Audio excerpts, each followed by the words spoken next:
ఈ ఉత్తరాలు పంపించడానికి ఆ అమౌంట్ ఎలా మీకు వచ్చేది?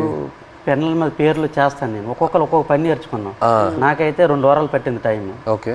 ఇప్పుడు నాకు చైతన్య పెన్ను ఉంటుంది, పైన దారంతో నాకు చైతన్య పేరు వచ్చేస్తుంది. కింద సాయిపల్లి అంటే ఒక పెన్ను మీద 2 పేర్లు రాస్తే 2 పేర్లకు 200 ఇస్తారు. ఒక పేరు అయితే 100 రూపాయలు ఇస్తారు.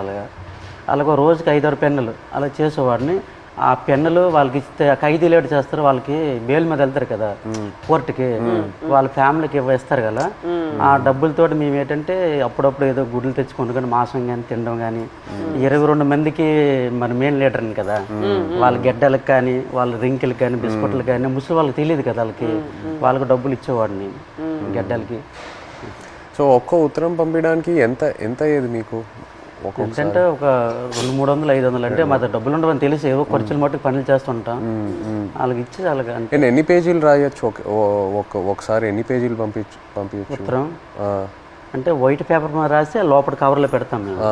మినిమం రెండు పేపర్లు 22 మంది 2 పేపర్లో రాసి పంపించాలి. అంటే ఒక్కో ఇద్దరేసిది ఒక్కో ఉత్తరం ఉంటుంది. 22 మంది ఎవరిదా ఇద్దరు జాయింట్ పడేవాళ్ళం. ఓకే. ఇంకా డబ్బులు లేనప్పుడు సర్దుకుంటేవాళ్ళం. అలాగే ఇటు పెట్టి అలాగే అడ్జస్ట్మెంట్ అయ్యేవాళ్ళం.